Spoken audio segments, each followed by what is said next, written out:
This is how I use hey now in a sentence, okay? You say, and of course, my sidekick Hank. And of course, my sidekick Hank. Hey now. Hank. That's a sentence. No. Hank, listen. I just prefer you not do it on the show anymore, okay? I just, it gets on my nerves, it gets on the audience's nerves as well. Sir. No, yes, sir. It does. No. Hank? Look, you're not out there. And believe me, it's very big with the audience. No. And I'm going to tell you something else. I think it helps make the show work. It's part of our whole interplay on camera. By interplay, you mean the times we're both awake? Hey now.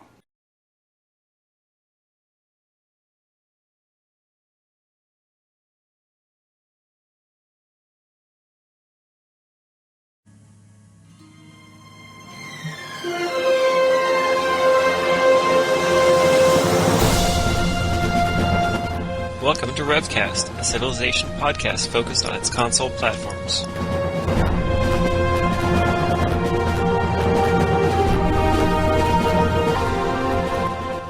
L. Thrasher, The Headless 10, h2h.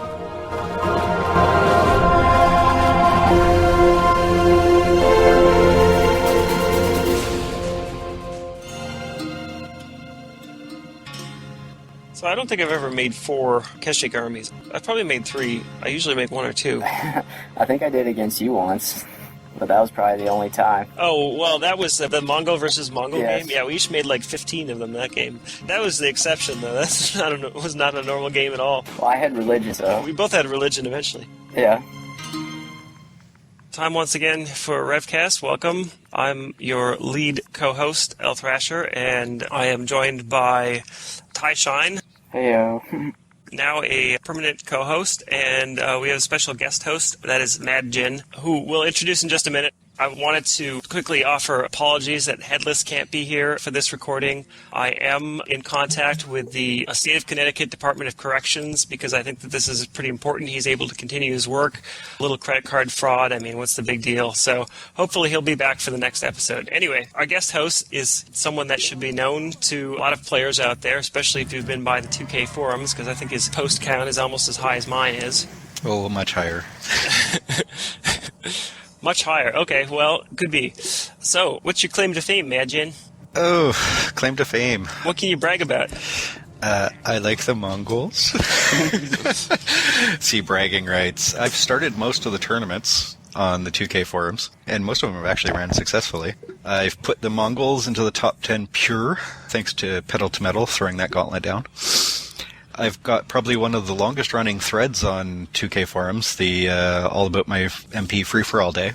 That thing's been going for over a year and a half now, and it's still going strong with everybody putting their influence in. Still going strong. Yes, I've posted to that thread quite a lot. As have I. Probably half the posts or so. There's a lot of good information in there. If you really had the time to go through that thread and read everything, you would really see an evolution in strategy, I think. Oh, definitely. Another thing about you is that you play on both consoles, don't you? Yeah. I know Ty Shine does a little bit as well, right? Used to. You used to. You don't have the PS3 anymore? I don't have... Yeah, I sold that. No, I started on the PS3 and then made the jump to Xbox after a while, just because on the PS3 was just so painful to get a match. Right. But now you've got the chat room there. Seems like a good thing. I wish that we had that on the Xbox, but there's no such animal. PS3 players can go over to the 2K forums and get an invite to that chat room and start participating in some fun unranked games so you don't have to face the frustration of waiting forever and ever and ever to get a ranked game. Oh, exactly. And it's actually really good because we also run the PS3 side of the tournaments from that chat room. And I always liked that it was understood what civs people were going to be going in ahead of time, so it wasn't just, America, America, America, or... Yeah, we actually banned them. Yeah, I remember. For good reason.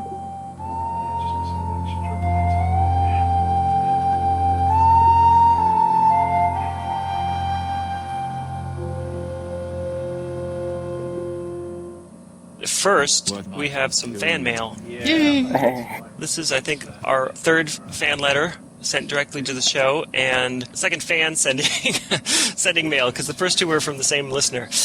Anyway, I'm just going to go ahead and read this. It's addressed to Grayson, El Thrasher, and the Headless 10. Just wanted to say you've got more than one fan, really. Okay, that hurts just a little bit, but I'll go on.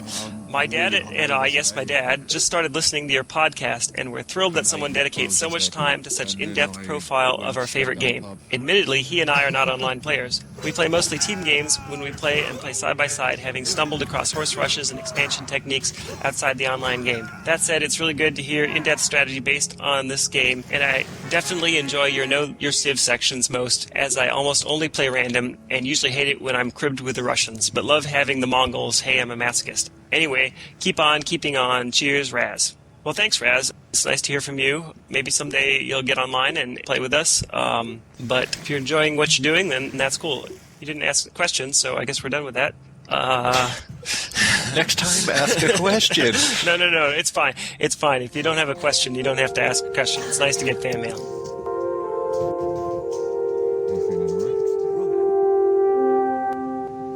Obviously, we have Madjin here, so we need to talk about the Mongols. It wouldn't make any sense to do anything else. Yeah, I've kind of become synonymous with the Mongols.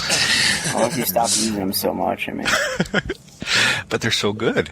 I don't know about that. I always like playing the Mongols because it's a different experience than any other Civ, and you can get a lot of interesting cities and try to make them into something. But Madjin really pioneered the strategy of horse rushing with them, which wasn't something that I think that makes sense right away, that you really think about right away, because you're horse rushing with the Aztecs or something like that. You're going to rush mostly with gold. You're not going to hammer them out, but you don't really have that option most of the time with the Mongol. Yeah. Having followed your strategy and used it quite a lot, it works pretty well. It's fun. He says that you've never really read the whole strategy, have you? I have read the entire strategy. I think I have too, the entire... 3 threads? Yeah. And then there's the unwritten one. I might have read that too. Yeah, I've kind of got my own style with it now. And That's the thing, is the Mongols are just so different from everybody else. And you can say that for a couple of civs. Like, the Indians are very different with some of their bonuses, but the Mongols just, gold is precious, and you've got a ton of little cities to go along with very little gold, and so being very smart about what you do with that is very important. And frankly, if you play the Mongols for about 100 games, all your other civs get way better. You know, I have found that myself, except for I get really bummed when I'm not playing the Mongols and I take an AI capital early on, and maybe I set it on science and it's like 3 pop. So I'm working 3 sea tiles and I'm like, what the heck? I'm only getting 6 science? What's going on? I mean, I think with any civ, you get certain advantages and you kind of get used to them. And then if they're not there, you miss them. Yep.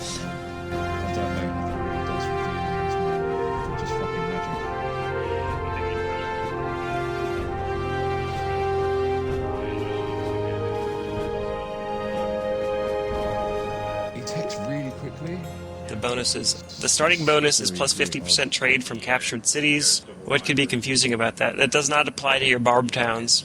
Unless there's somebody else's barb towns. Unless there's somebody else's. It only applies to a city that somebody else settled. I never thought about the Mongol taking barb cities. Oh, it makes them so worth it. What are you talking about? We did that. I know, I never came in my mind when we did that. I took some of yours early on, and that was when I started kickstarting my tech. Yeah. That your barbs were better for me. Anyway. Oh, and GA flips do count. Yes, that's true. Yeah, so you don't always have to take them. If you flip one, it still counts. The ancient bonus, of course, is that barbarian villages join. The ability of it is really how many did you get. If you got 1 to 2, you're having an kind of okay game. Especially 1 to 2 without food. Yeah, if you got none with food, doesn't matter how many you get, it's not very good. You better hope for irrigation. But if you get, say, 1 to 2 with food and a couple others, then you're doing good. If you get 4 or 5 barb huts, a couple with food or more, then you're having a really, really good start, and you're probably going to run over people in medieval or industrial, depending. So, a Mongol starting on an island, very painful. Yeah. Very slow, too. Very painful. The medieval bonus is the +1 cavalry movement. Cavalry meaning Kashik armies and knight armies. Very useful. Industrial is +2 production on mountains. Normally a mountain just gives you 1 production until you have an iron mine. Mongols get 3, which is better than the forest, so that's pretty cool. Very good bonus. And modern get free communism. Which, if you happen to get first, you get the reduction on the factory cost. Unless somebody has teched way past you and teched all the way up to communism before you even got to 24 techs, which doesn't happen very often. No, or you've lost, so... Yeah, you probably lost when that happens. They have really good bonuses, except for that one. Oh, it's still a good bonus. It makes things difficult. Oh, it doesn't make it difficult. It can make your starts pretty slow. Yeah. It depends on what's out there. If you get 2, yes, it's slow, or painfully dead. If you get 4, you're doing better than average. The thing about the Mongols that I really like is that their bonuses are all unique. Not a single other Civ have these bonuses. And the fact that they have 5 of them that are all unique is just so much more interesting. A lot of love went into the design of that Civ.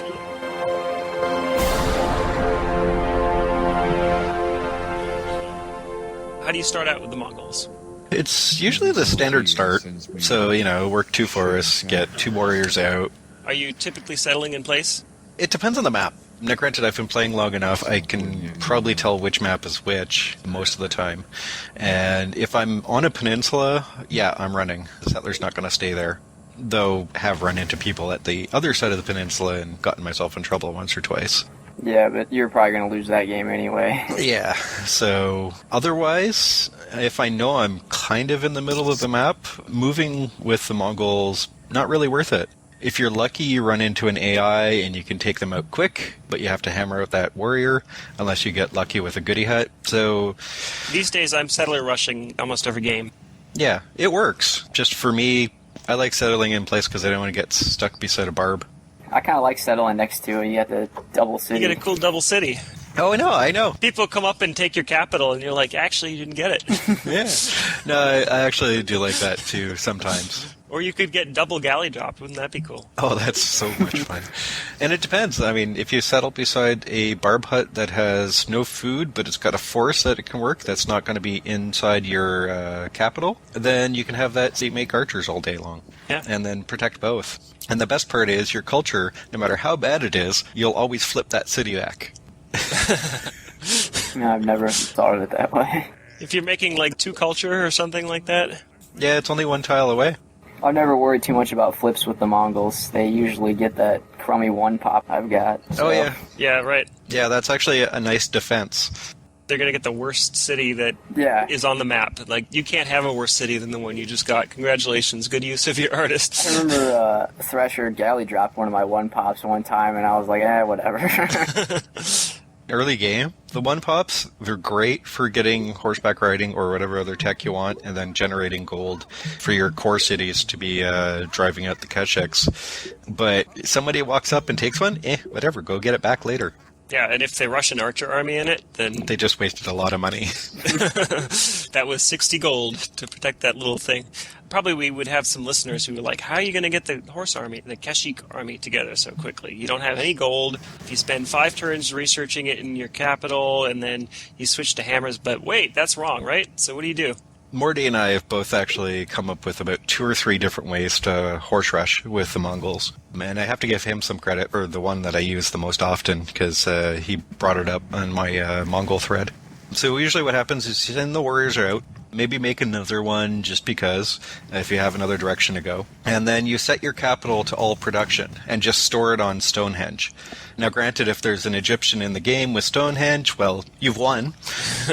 But you'll have to store prod on a galley. Otherwise, set it on Stonehenge and have each of your barb huts set to tech. Don't accidentally build Stonehenge. Yeah, don't build it. Have you ever done that? Oh god, no. I have almost accidentally built Stonehenge, yeah. Yeah, usually at the point where I start looking at the techs for horseback riding for my research, once I get to a multiple where if I put my cap for 4 more beakers per turn in to finish horseback riding, then I'll do that just to make sure. So if I'm at 12 and I'm only got 1 barb, then that's 1 turn on the cap plus 1 turn on the barb. Yeah. Or if I'm going at like 8 per turn, I put 2 more for the cap and it's done in 2 turns. It's usually bad news when you have to use your cap for the science, but I know I've had to do that a lot of times. Yeah, I've had some okay games. If you store production for 5 turns, and then you're like, man, still don't have horseback riding. I only just have this one barb, and it's not doing enough. So then you switch to produce it in cap. Well, then you still got your horse at least. You got one horse, a little bit after 3000 BC, which isn't too bad. And then if you can like pick up a caravan or sell horseback riding, threaten somebody, you're still going to get your army together. Oh, caravans are just amazing for the Mongols. They just Yeah. Okay, I'm going to mention HDB because he loves getting mentioned. He's already been mentioned. I know. But in the recent tournament, and this is the thing about the Mongols, their games are so different every single time. I recently beat him up with the Mongols, and I got 4 caravans from 4 goodie huts within 5 turns. Wow. Oh, that's rough. And it was just went out there, dropped off the caravans onto the AIs, which are right beside me. Like, there's 200 gold right there. I mean, he did steal one of them, so... Oh well, I still got my free settler. I still got... that game, I put out 4 Keshiks. If you get your free settler with the Mongols really before 2000 BC, then you're having a pretty good game. Yeah, it's going to be trouble for the other people. Yeah, I tend not to get my free settler till after medieval. It doesn't really matter, because you have cities. Yeah, all those cities are your initial expansion. Where everybody else is looking for gold to do their expansion, you've already got your expansion, you just need to do something with it. And sometimes you can get little to no gold, but lots of barb huts. Yep. And it may take a while. I've had games where the very first 2 to 3 barb huts have 1 food, 2 forest. And they have tech. I could tech HBR, or I could grow them for 5 turns while I'm doing the teching, and now I've got 3 to 4 cities that can put out Keshiks in 5 turns. Easily a Keshik army every 5 turns at the worst. Obviously, after you research horseback riding, you want to switch all your tech cities back to gold. Yeah. So that you can get gold, and for every 8 gold that you can store, you take off 1 turn of production. Right. Even if you got 1 barb hut that's just working gold, in 4 turns it'll make 8 gold, and your cap, after 4 turns, will only need 8 gold to rush the horse. Everything you got speeds it up. And that's the way you have to think about it. You can't think of each of these cities as being its own independent city that's going to take care of its own defense and do its own teching and all these things that you might do with a different civ like China. Which is why I think a lot of players don't like to use the Mongols. Right. It's tricky, but you have to think of it basically as one big city. Yep. That just happens to be spread around. You have to think of it as an empire instead of... Yeah, that's what I was thinking. It's an empire. And the Mongols had a great empire. And this is the way you make it work better. Which I think helps you play other civs, because you really got to maximize every turn that you're given. You have to be vigilant, too, because you can't protect those cities. You use your Keshik army to take it back or to kill any invaders that are coming in, but you can't put reasonable defenses in each of those cities. If you get a good number, if you get 4 or 5, what are you going to have, like 2 archers in each of them in the early game? I mean, you can't. No, that's just silliness. Yeah. And if you did, that would be a huge waste of resources. They're not all going to be attacked, so... I'd rather have the, 2 archers and 4 cities. That's 8 archers, 160 gold. Yeah, I'd rather have the Keshiks. Yeah. All the Keshiks will take map control, and that's the core for the Mongols. You take control of the map. Yeah, somebody might walk in or galley drop or take a one-pop city, but you've got no gold, and even if you're generating gold, you're spending it almost every turn, so if they happen to get 2 gold, oh no. Yeah. And they're not going to get a tech off you, because all you've done is research horseback riding. Right. Oh well. And if they don't have that yet, then... You've won already. Pretty much.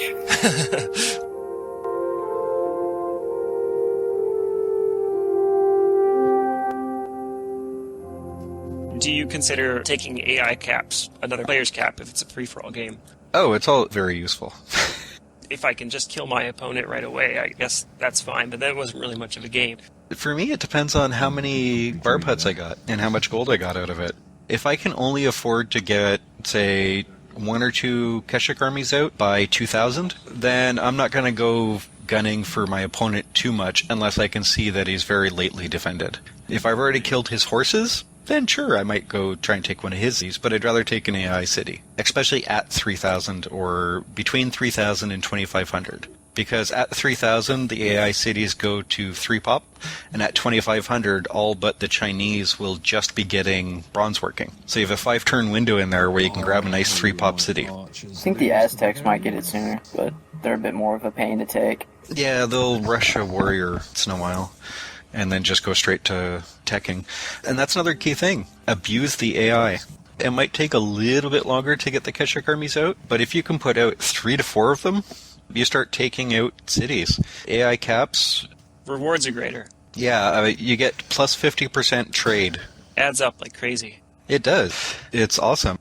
No matter who's the best tech civ on the planet, no matter who's the best gold civ on the planet, I take your city, I just made it 50% better than you'll ever make it. That wins a lot of games. It's challenging sometimes, I think, to really capitalize on it. But once you do, I mean, it just starts snowballing and gets more and more powerful. For me, it's all about getting that initial push going, getting to irrigation so you can get all those barb huts up. And I will actually grow every city that can grow. Even the city that has just 1 plains, I'll actually grow it. I'll probably start it a little earlier after I get 1 or 2 Keshik armies out. I'll still grow it to 2 pop so that when I hit irrigation, it becomes a 3 pop city. I do that too. My problem is if they can get to me before I start putting out Keshiks, like in those first 10 turns or so, if I have to build warriors for like an Aztec defense or something, then I know it's just going to be brutal. Yeah. But that's actually one of the best parts about the strategy with the Mongols, where you're storing production in your capital. If somebody comes charging at you with a really fast horse rush or a bunch of warriors or something, then you just switch your production over to warriors, and now you've got 3 or 4 of them, or more. Well, that's true, but then it's really hard to recover from that. I mean, well, I usually do the defense and then sell them. Right. If I've got a city that's in the middle of land, no tech tiles, I'll actually have it build warriors and sell them. They build a warrior every 5 turns. You sell the warrior for 10 gold. It'd be the exact same as if you had a barb hut that was working a water tile. Every 5 turns, it would make 10 gold. That's a good thought. And you might need that warrior for something also. Yeah, exactly. Mongol economics are very different than Civs. You gotta think about how you can squeeze out every little bit.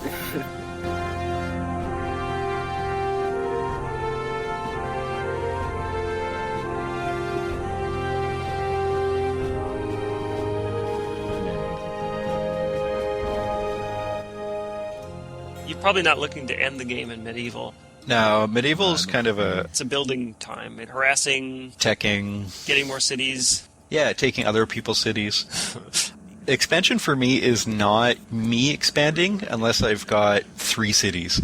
If I've got at least 4 or 5, medieval for me is letting you expand and me take it. You're not really building settlers at all. Very few. If I've got a bad game going, then I'm going to have to push out some settlers. Or if I see like a really awesome spot that I'd rather take, say if it's a 1-tile island, because those are always really hard to take over. Yeah. I'll take it myself, but I won't really bother with trade cities other than what I have if I've got 2 or 3 Keshik armies out.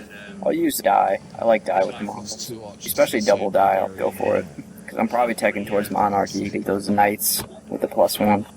Oh, definitely.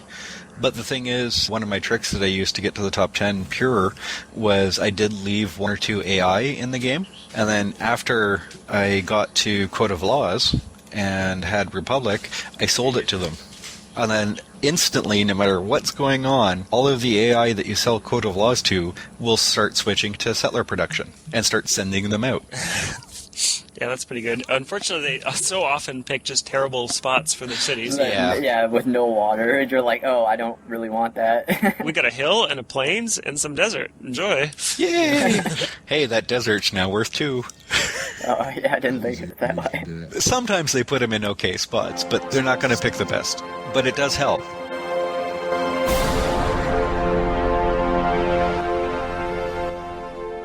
So, how are you looking to finish the game? Are you looking to use knights or bombers or artillery? If I'm having an okay game against a good opponent, then I'm definitely going to go knights. Uh-huh.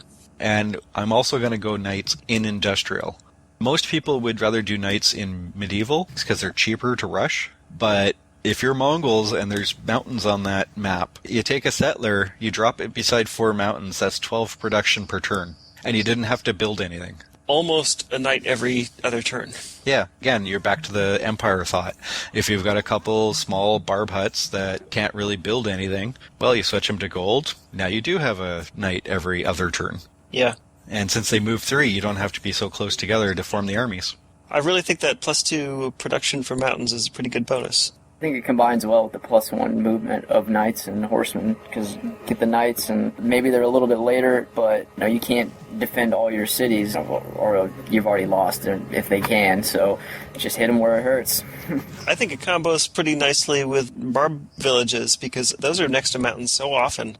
Yep. And you have this thing, and it's a little thing, and it's not much good right now, but you can do some science from it for a while, and you can do some gold from it for a while, and eventually you'll be in industrial, and now, even if it's still just 2 pop, if you got 2 mountains there, then that's 6 production, which is decent. After I hit knight, I'll try to make sure I'm in industrial, and once I am, I'll just produce knights from any city that's got more production than it does trade.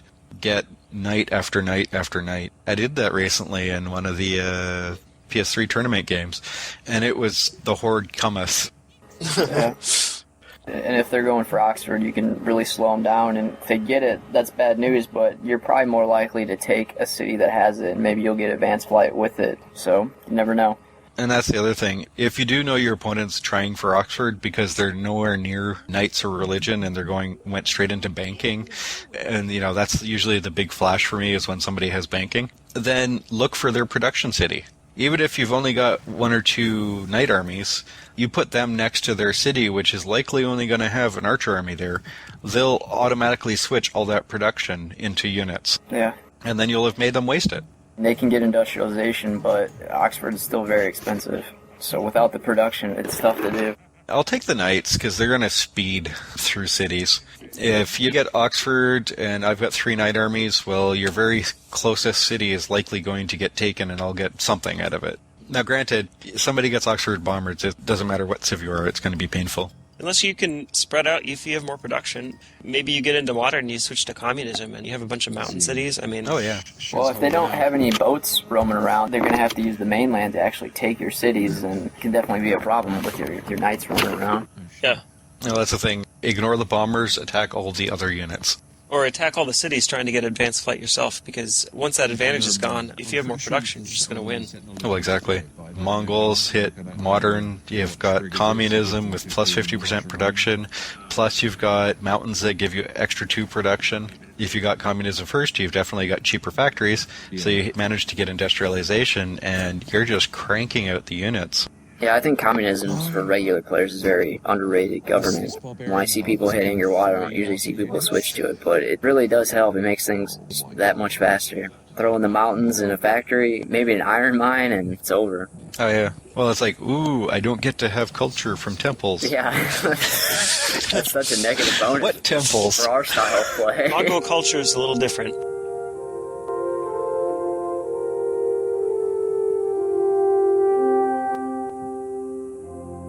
Playing against the Mongols, is that necessary? I think it's, get to them early. It's kind of obvious what you need to do, yeah. The earlier you get to them, the better. Get up in his grill. There are a few strategies that I find that are harder for the Mongols to go against. Anybody who does expansion, which all good players do, if they actually follow that properly, the Mongols have a decent game because they can go in and take cities. The Spanish or maybe a Japanese island hopper would be a bit more of a problem. Yeah, they tend to be a problem. Anybody who does the tech and turtle actually is hard for the Mongols. A Greek player who puts in a couple of hoplites and gets some legion armies for defense. A very distant Egypt with Colossus. Problem for everyone. Or an English player who's got longbowmen and also went for legions or went for a fast feud or something. Then you just go to plan B for Just expand. Yeah. Bombers. That's a case for bombers. Yeah, plan B for bomber. Yeah. The plan B is bombers.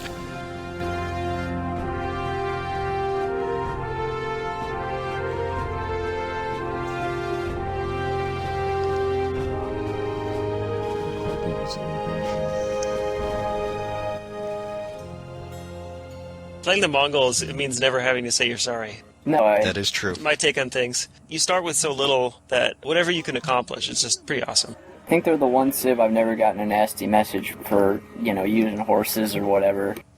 People tend to go quietly after that. They lose to the Mongols. Just in awe. Yeah, they're like, huh. I lost to the Mongols. Clearly you know what you're doing. I've gotten some nasty messages, but it's usually about other things. Yeah. We see on the forums all the time people kind of complaining about it or saying, I don't understand, the Mongols are too... I like the way that they're just a little extra challenging to get it started. They're not for beginners, really. No, I would not teach a new player the Mongols. No, but they teach you more about the game than playing China or America or the Zulu ever would. That's for sure.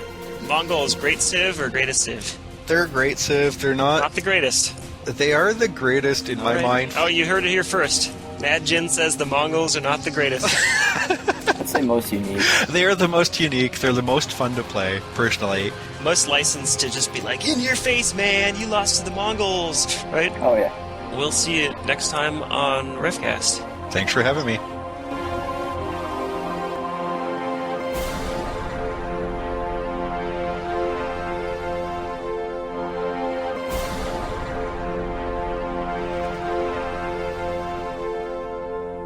For more information about Revcast, sibling shows Polycast and Modcast, or about Polycast in general, log on to the series' official website at thepolycast.net. Record date August 18th, 2010. Civilization Revolution, sound clips, copyright Take-Two Interactive. Copyright Civilized Communication at civcom.net.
We found everyone though.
Sorry, let's get some crisps. I'm hungry.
Goodbye, Colossus.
Get out of here with that boat.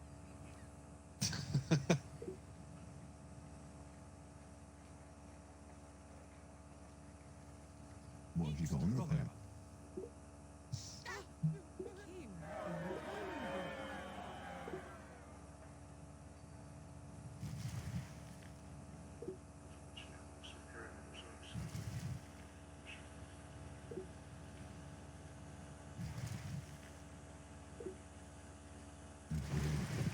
Knights.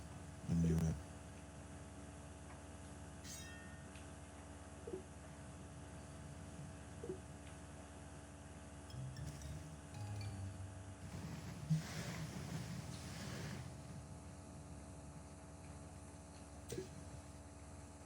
Issues. Okay.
That's what those 3 archer losses got me.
Got my spare archer anywhere. That's really annoying.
the archers. Fucking archers.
I've angered the Zulu, apparently. Shaggy's not happy.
Little bit of money.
Yeah, one of my technologies was ceremonial burial. I was sitting on it, but It's nice when you can you're research coming, it. so Yeah, you research it, you get 500 gold surplus or something.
sent your units home, mate. Back home was Yeah. total disgrace.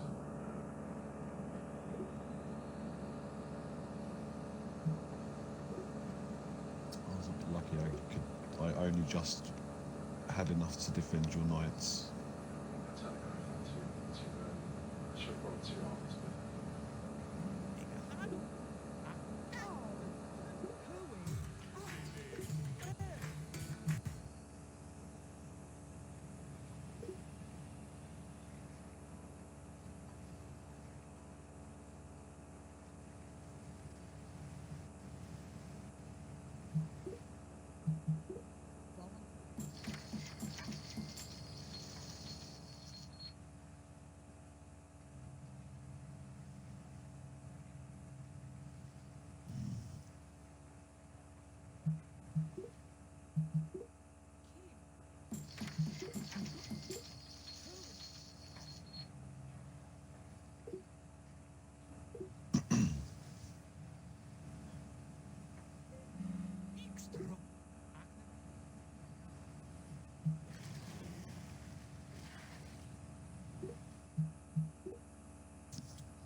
The Zulus are attacking me. They're angry.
Yeah, I just put one in most of the cities, yeah.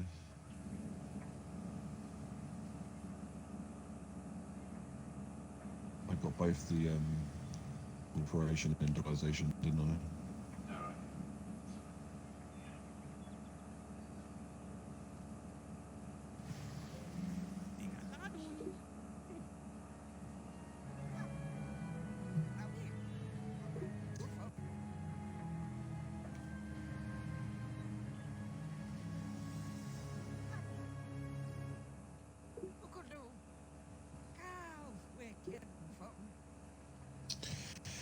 Pretty useless in the late game, but it's money, guys.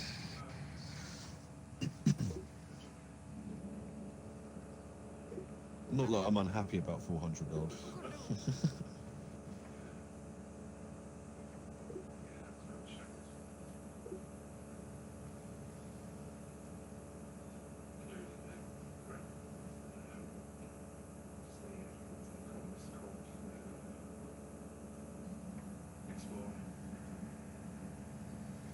Yeah, that's right.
Zulu are sending out the Legion armies.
good game, mate.